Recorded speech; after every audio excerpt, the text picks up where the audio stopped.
John Beverly, the Candyman, the businessman with a conscience, on LICMC.net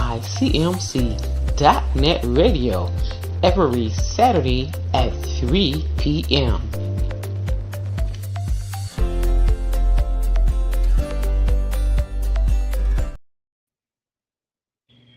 Hello, everyone. This is John Beverly, the businessman with a conscience, here at the Alkemalon Village, where each one reach one, each one teach one brick, one building, one block at a time. And as we often say, people don't care how much you know until they know how much you care. And we show that we care about the things that we do.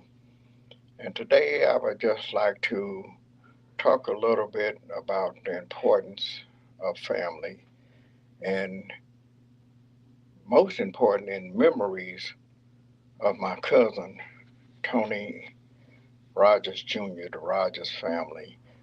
We want to be praying for them and letting them know that we care about their loss and we are concerned and that we are family. And as I often say everywhere that I go, we practice family. We practice loving on one another, husband, wives, children, sisters, and brothers. And we went to a homegoing in Texas. We left I think on Tuesday or Wednesday, and we got back last night, which was Friday night. And it was a sad occasion, but also a happy occasion because we got a chance to spend some time with our family there in Fort Worth, Texas. My cousin Sandra and the children's, their family, their children's and their grandchildren's. And we were just blessed to be able to be there to support them in their time of sorrow and let them know how much we cared about what they was going through and that we are family and we are together and that we are only just a phone call away. And reminiscing and being with the family, it just did my heart so good, so much good just to be there. My brother Ben and his wife Jackie, my wife Diane, my sister Monique, and my sister Pat. We went there to offer our support and just to show the concern and interest that we had in the family and just that we wanted to be there with them and to express our love because, like I say, people don't care how much you know. You could be the smartest person in the world, but if you don't care about what's going on or what they're going through, it really don't make a whole lot of difference. So we traveled and we went from here to Florida so that they would know that we cared about them, that we wanted to be supportive to them. Because my daddy would always say, when you tell people I love you and different ones, you should show some sign, sometime. Everybody, I love you, I love you, I love you. I care, I'm concerned. But if you don't never act like you care, if you don't ever act like you're concerned, if you don't ever act like you love me, how am I supposed to know? Talk is cheap, work is expensive, and you have to work on something. I often tell people when they talk about they're trying to, no matter what you're trying to do in life, and no matter what your dream may be, remember, it's your dream and it's something that you have to work on. So just like working on your dream, working on family, working on expression, working on love, we have to show some sign. We don't have to talk about it. We have to be about it. We have to love on one another. And it, like I say, my cousin Sandra, her son, not her son, I mean her sister, and her son were there from Detroit, and they was expressing. They could have made a phone call, could have sent a card, could have sent some flowers, and say we with you, we're praying for you.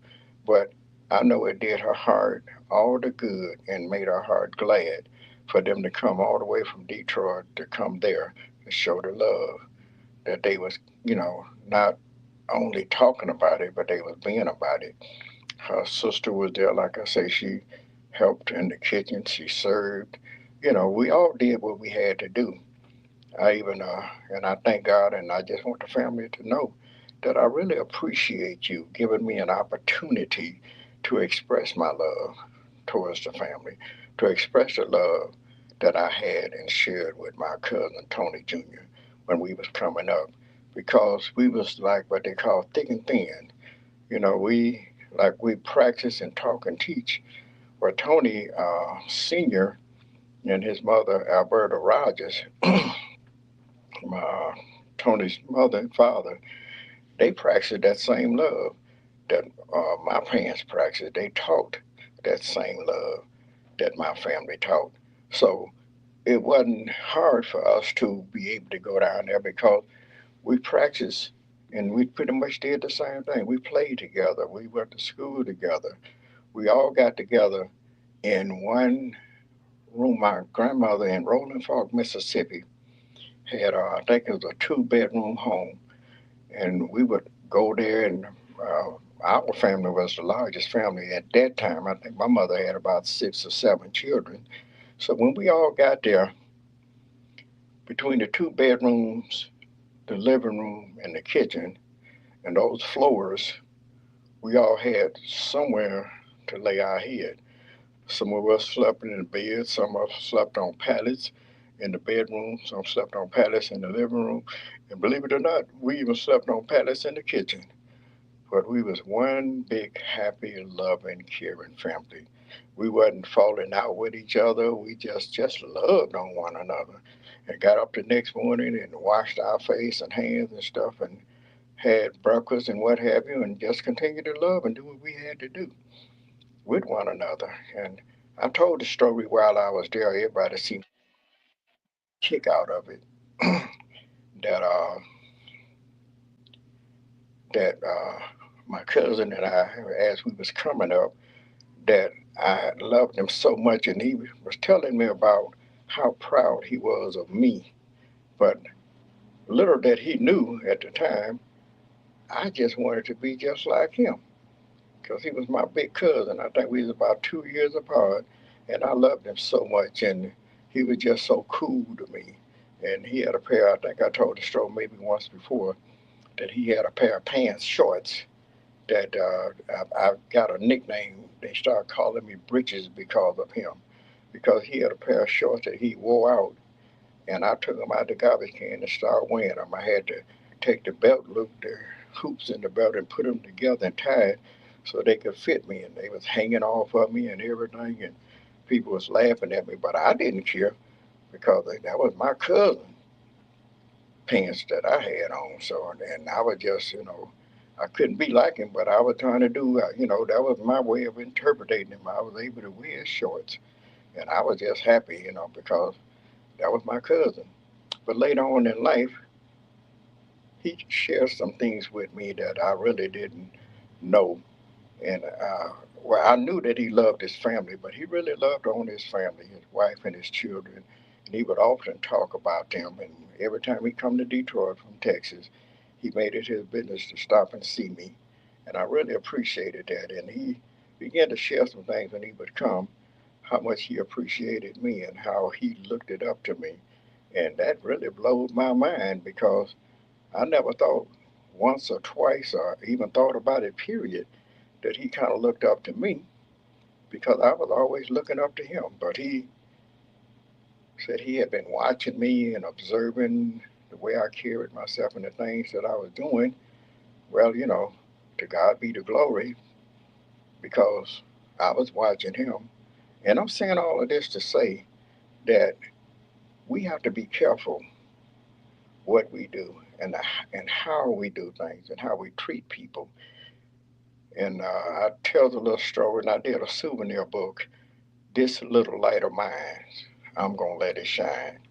And by letting it shine is telling that story. And I did two souvenir books, and the very first one I did was my story is from which I came.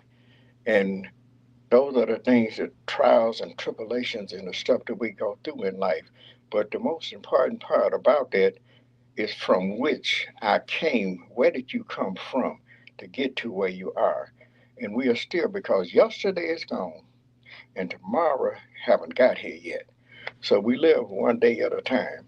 And we should practice those days that we live one day at a time, that we live it to the best of our ability and we do all that we can to try to not only, if you don't say anything, people should be able to look at you and see the way you talk or the way you move or the way you carry yourself.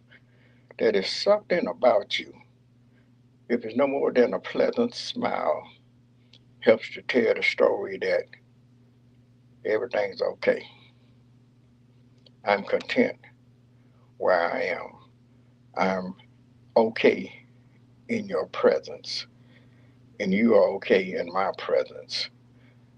Just let your action speak for you. People always saying, I do this, I do that, I can do this, I will do that. But it's not what you say, it's always what you do. Like I keep telling you about my father. He told my mother he loved her, but he also showed her that he loved her.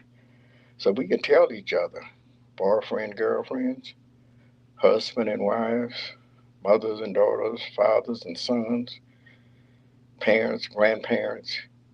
We could tell the story, but let your life speak for you. Let your light shine. Show them.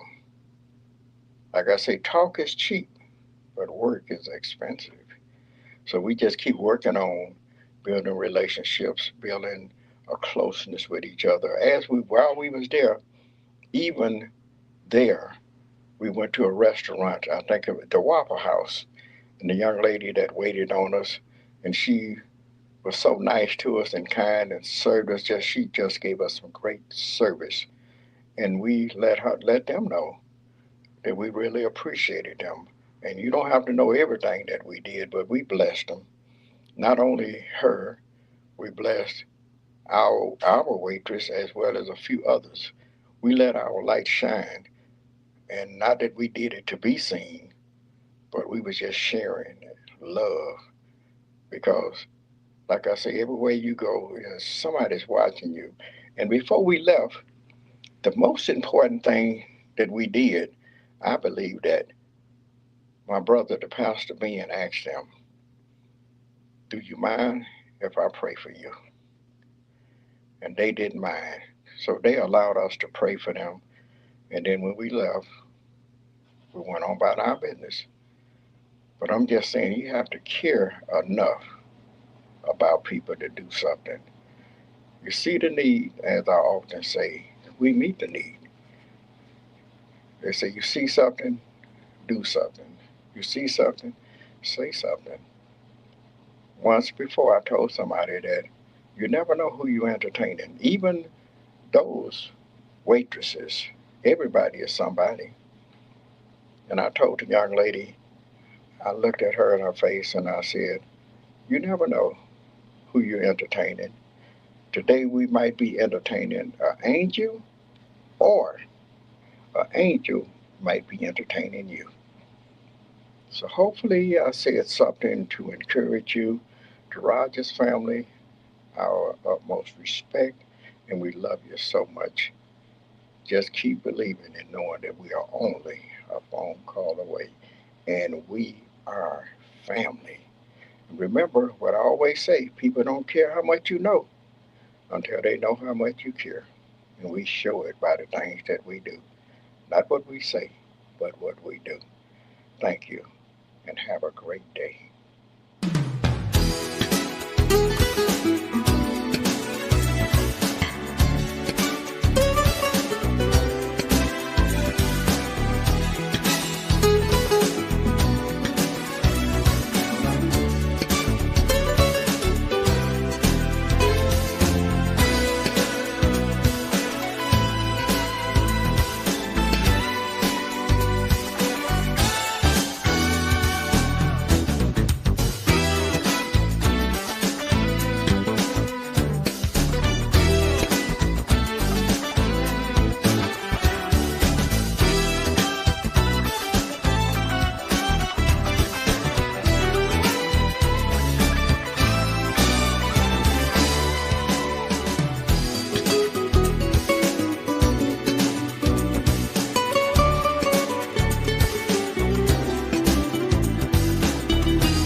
Beverly, the Candyman, the businessman with a conscience.